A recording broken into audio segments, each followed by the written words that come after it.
ದರ್ಶನ್ ಪತ್ನಿ ವಿಜಯಲಕ್ಷ್ಮಿಗೆ ಅಶ್ಲೀಲ ಕಾಮೆಂಟ್ ಹಾಕಿದ್ದ ಪ್ರಕರಣಕ್ಕೆ ಸಂಬಂಧಪಟ್ಟಂತೆ 8 ಜನ ಆರೋಪಿಗಳನ್ನು ಸಿಸಿಬಿ ಸೈಬರ್ ಕ್ರೈಮ್ ಪೊಲೀಸರು ಬಂಧಿಸಿದರು. ಈಗ ಆರೋಪಿಗಳ ಮೊಬೈಲ್ ಸೀಸ್ ಮಾಡಿದ್ದಾರೆ, ಎಫ್ಎಸ್ಎಲ್ಗೆ ರವಾನೆ ಮಾಡಿದ್ದಾರೆ. ಟೆಕ್ನಿಕಲ್ ಎವಿಡೆನ್ಸ್ ಕಲೆಕ್ಟ್ ಮಾಡಬೇಕಾಗಿದೆ ಪೊಲೀಸರಿಗೆ. ಶೀಘ್ರವೇ ಎಫ್ಎಸ್ಎಲ್ ರಿಪೋರ್ಟ್ ಪೊಲೀಸರ ಕೈ ಸೇರುತ್ತೆ. ಆ ರಿಪೋರ್ಟ್ ಆಧಾರದ ಮೇಲೆ ಇವರಿಗೆ ಶಿಕ್ಷೆ ನಿಗದಿಯಾಗುತ್ತೆ. ವಾರದ ಅಂತ್ಯದೊಳಗೆ ಚಾರ್ಜ್ ಶೀಟ್ ಅನ್ನು ಪೊಲೀಸರು ಸಲ್ಲಿಸುತ್ತಾರೆ. ಈ ಕೇಸ್ನಲ್ಲಿ ಪ್ರಮುಖ ಪಾತ್ರ ವಹಿಸುತ್ತೆ ಎಫ್ಎಸ್ಎಲ್ ರಿಪೋರ್ಟು. 60 ದಿನದ ಒಳಗಾಗಿ ಚಾರ್ಜ್ ಶೀಟನ್ನು ಪೊಲೀಸರು ಸಲ್ಲಿಸಬೇಕಾಗಿದೆ. ಬಂಧಿತರಾಗಿರುವಂಥ 8 ಜನರಿಗೂ ಜಾಮೀನು ಸಿಕ್ಕಿಲ್ಲ.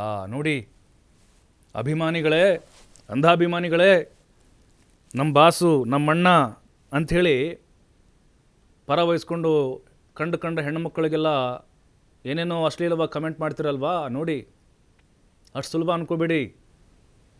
ಖಂಡಿತವಾಗ್ಲೂ ಇವರ ವಿರುದ್ಧ ಕ್ರಮ ಆಗ್ತಾ ಇದೆ.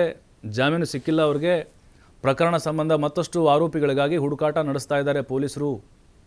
ಚಾರ್ಜ್ ಶೀಟ್ ಕೂಡ ಆಗುತ್ತೆ. ಆರೋಗ್ಯಕರವಾಗಿ ಏನೇ ಬೇಕಾದರೂ ನೀವು ಚರ್ಚೆ ಮಾಡಿ, ಹೆಲ್ತಿಯಾಗಿ ಮಾಡಿ. ಅದು ಬಿಟ್ಟು ಕೆಲವೊಂದಿಷ್ಟು ಪದ ಬಳಕೆಯನ್ನು ಮಾಡಿ ಅವ್ರನ್ನ ತೇಜೋವಧೆ ಮಾಡುವಂಥದ್ದು, ಅವ್ರ ಮನಸ್ಸಿಗೆ ಮತ್ತಷ್ಟು ನೋವು ಮಾಡೋದು, ಇದೆಲ್ಲವೂ ಕೂಡ ಏನಾಗುತ್ತೆ, ಈ ರೀತಿ ಆಗುತ್ತೆ. ನೋಡಿ 8 ಜನ ಆರೋಪಿಗಳು. ಒಬ್ಬ ಇಂಜಿನಿಯರ್ ಇದ್ದಾನೆ, ಒಬ್ಬ ಆಟೋ ಡ್ರೈವರ್ ಇದ್ದಾನೆ, ಇನ್ನೊಬ್ಬರು ಕೂಲಿ ಕೆಲಸ ಮಾಡೋನಿದ್ದಾನೆ, ಇನ್ನೊಬ್ಬರು ಆಡಿಟಿಂಗ್ ಮಾಡ್ತಾನು ಇದ್ದಾನೆ. ನೋಡಿ ಲೈಫೇ ಬರ್ಬಾದಾಗಿಬಿಡುತ್ತೆ ರೀ ಖಂಡಿತವಾಗ್ಲೂ. ಈ ಹಿಂದೆ ರಮ್ಯಾ ಅವ್ರ ಕೇಸ್ ನೋಡಿದ್ವಿ ನಾವು. ಅವ್ರು ಇನ್ನೂ ಕೂಡ ಆಚೆ ಬರೋಕ್ಕಾಗಿಲ್ಲ. ಯಾರೂ ಬರೋದಿಲ್ಲ ಇಲ್ಲಿ ನಿಮ್ಮ ಪರವಾಗಿ, ಯಾರೂ ಬಂದಿಲ್ಲ. ಬಂದ್ರಾ ಹೀರೋ, ಬಂದ್ರಾ ನಿಮ್ಮ ಹೀರೋ ಬಿಡಿಸ್ಕೊಳಕ್ಕೆ ಬಂದಿದ್ದಾರಾ? ಜಾಮೀನು ಕೊಡ್ಸೋಕೆ ಬಂದ್ರಾ?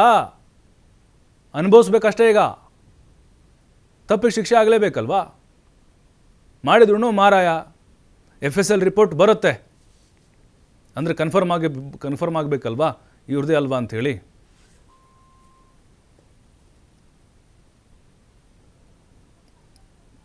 ಮತ್ತಷ್ಟು ಮಾಹಿತಿ ನಮ್ಮ ಪ್ರತಿನಿಧಿ ಸಂತೋಷ್ ನೀಡ್ತಾರೆ. ಸಂತೋಷ್, ಈಗ 8 ಜನ ಆರೋಪಿಗಳ ಬಂಧನ ಆಗಿದೆ. ಎಫ್ಎಸ್ಎಲ್ ವರದಿ ಮೇಲೆ ಶಿಕ್ಷೆಯ ಪ್ರಮಾಣ ಪ್ರಕಟ ಆಗುತ್ತಾ ಹೇಗೆ, ಅಂದರೆ ಮುಂದಿನ ಅವರ ಜಾಮೀನು ಭವಿಷ್ಯ?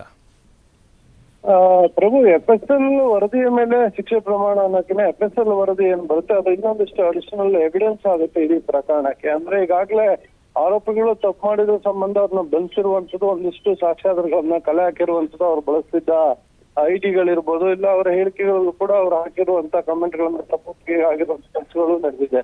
ಸುಮಾರು 8 ಜನರನ್ನ ಬಂಧಿಸಿರುವಂತದ್ದು. 8 ಜನರ ವಿರುದ್ಧ ಈಗಾಗಲೇ ಚಾರ್ಜ್ ಶೀಟ್ ಅನ್ನು ಹಾಕ್ಲಿಕ್ಕೆ ಸಿದ್ಧತೆಯನ್ನ ಮಾಡ್ಕೊಳ್ತಾ ಇರುವಂತದ್ದು. ಅದರಲ್ಲೂ ಇನ್ನೂ ಕೆಲವು ಆರೋಪಗಳು ಅಂದ್ರೆ ಒಟ್ಟು 18 ಖಾತೆಗಳ ವಿರುದ್ಧ ವಿಜಯಲಕ್ಷ್ಮಿ ಅವರು ದೂರನ್ನ ಕೊಟ್ಟಿರ್ತಾರೆ. ದೂರಿನ ಅನ್ವಯ ಪೊಲೀಸರು ಸಂದರ್ಭದಲ್ಲಿ ಇದುವರೆಗೆ 8 ಜನರು ಬಂಧನ ಆಗಿದೆ. ಇನ್ನು ಕೆಲವು ಖಾತೆಗಳಲ್ಲಿ ಕಮೆಂಟ್ಗಳನ್ನ ಏನ್ ಹಾಕಿದ್ರೆ ಅವರೆಲ್ಲರೂ ಕೂಡ ಈಗಾಗಲೇ ಡಿಲೀಟ್ ಮಾಡ್ಕೊಂಡಿರುವಂತದ್ದು. ಎಲ್ಲರೂ ಕೂಡ ಅವರ ಸ್ವಂತ ಹೆಸರಿನಲ್ಲಿ ಏನೋ ಐಡಿಗಳನ್ನ ಖಾತೆಗಳನ್ನ ಮಾಡ್ಕೊಂಡಿರೋದಿಲ್ಲ, ಎಲ್ಲ ನಕಲಿ ಖಾತೆಗಳನ್ನ ಬಳಸ್ಕೊಂಡಿರ್ತಾರೆ. ಮತ್ತೆ ಇನ್ಯಾವುದೋ ಬೇರೆ ಹೆಸರಿನಲ್ಲಿ ಆ ಖಾತೆಗಳನ್ನ ಕ್ರಿಯೇಟ್ ಮಾಡಿ ಅದರ ಮುಖಾಂತರವಾಗಿ ಇವರು ಕಾಮೆಂಟ್ ಗಳನ್ನ ಹಾಕ್ತಾ ಇರ್ತಾರೆ. ಸೊ ಹೀಗಾಗಿ ಪೊಲೀಸರು ಆ ಬಗ್ಗೆನೂ ಕೂಡ ತನಿಖೆ ನಡೆಸ್ತಾ ಇರುವಂತ. ಸದ್ಯ ಈಗ ಸಿಕ್ಕಿರುವಂತ ಆರೋಪಿಗಳೇನಿದ್ದಾರೆ ಅವರ ವಿರುದ್ಧ ಸಿಕ್ಕಿರುವಂತ ಸಾಕ್ಷ್ಯಾಧಾರಗಳನ್ನು ಕಲೆ ಹಾಕಿ ಅದ್ರ ಜೊತೆಗೆ ಎಫ್ಎಸ್ಎಲ್ ವರೆಗೂ ಕೂಡ ಅವರ ಮೊಬೈಲ್ಗಳನ್ನ ತೆಗೆದುಕೊಂಡು ಆ ಮೊಬೈಲ್ಗಳನ್ನ ರಿಟ್ರೀವ್ ಮಾಡ್ಲಿಕ್ಕೆ, ಅಂದ್ರೆ ಅವ್ರು ಬಳಸ್ತಾ ಇದ್ದಂತ ಮೊಬೈಲ್ ನಲ್ಲೇ ಅವರು ಕಾಮೆಂಟ್ ಗಳನ್ನ ಹಾಕಿರುವಂತದ, ಯಾವ ಐಡಿಯಿಂದ ಹಾಕಿದ್ರು, ಯಾವ ರೀತಿಯಾಗಿ ಹಾಕಿದ್ರು, ಮತ್ತೆ ಇವ್ರೇನಾದ್ರೂ ಗ್ರೂಪ್ ಗಳನ್ನ ಮಾಡ್ಕೊಂಡು ಅದರಲ್ಲಿ ಈ ರೀತಿಯಾಗಿ ಎಲ್ಲರೂ ಮಾತನಾಡ್ಕೊಂಡು ಏನಾದ್ರು ಕಾಮೆಂಟ್ ಗಳನ್ನ ಹಾಕ್ತಿದ್ರ ಅಂತೇಳಿ ಅದ್ರ ಬಗ್ಗೆನೂ ಕೂಡ ಮಾಹಿತಿಯನ್ನ ಕಲೆ ಹಾಕ್ಲಿಕ್ಕೆ ಎಫ್ಎಸ್ಎಲ್ ವರದಿಗೆ ಮೊಬೈಲ್ ಗಳನ್ನ ಕಳಿಸಿರುವಂತದ್ದು. ಎಫ್ಎಸ್ಎಲ್ ಇನ್ನೊಂದು ವಾರದಲ್ಲಿ ವರದಿ ಕೈ ಸಿಗಬಹುದು ಅನ್ನೋ ಮಾಹಿತಿ ಇರುವಂತದ್ದು. ಆ ವರದಿ ಬಂದ ಬಳಿಕ 8 ಜನರ ವಿರುದ್ಧ ಕೂಡ ಚಾರ್ಜ್ ಶೀಟ್ ಹಾಕುವಂಥದ್ದು. ಆದ್ರೆ ಇದುವರೆಗೂ ಬಂಧಿತ 8 ಜನ ಆರೋಪಿಗಳಿಗೆ ಇನ್ನೂ ಕೂಡ ಜಾಮೀನು ಸಿಕ್ಕಿಲ್ಲ. ಇಲ್ಲಿ ಸುಖಾಸಮನ ಎಲ್ಲೋ ಕೂತ್ಕೊಂಡು ಅಂಧಾಭಿಮಾನದಿಂದ ಈ ರೀತಿಯಾಗಿ ಕಮೆಂಟ್ ಗಳನ್ನ ಹಾಕಿದ್ರೆ ಇದನ್ನ ಅನುಭವಿಸ್ಬೇಕಾಗತ್ತೆ. ಎಲ್ಲೋ ಒಂದ್ ಕಡೆ ಅವರ ನೆಚ್ಚಿನ ನಟರು ಬರ್ಬೋದು ಅನ್ನೋದು ಇವರ ನಿರೀಕ್ಷೆ ಇರುತ್ತೆ. ಆದ್ರೆ ಯಾವ ನೆಚ್ಚಿನ ನಟ ಕೂಡ ಇವ್ರಿಗೆ ಈ ರೀತಿಯಾಗಿ ಅಶ್ಲೀಲ ಬಗ್ಗೆ ಕಮೆಂಟ್ ಮಾಡಿ ಅಂತ ಅವರೆಲ್ಲೂ ಕೂಡ ಹೇಳಿರೋದಿಲ್ಲ.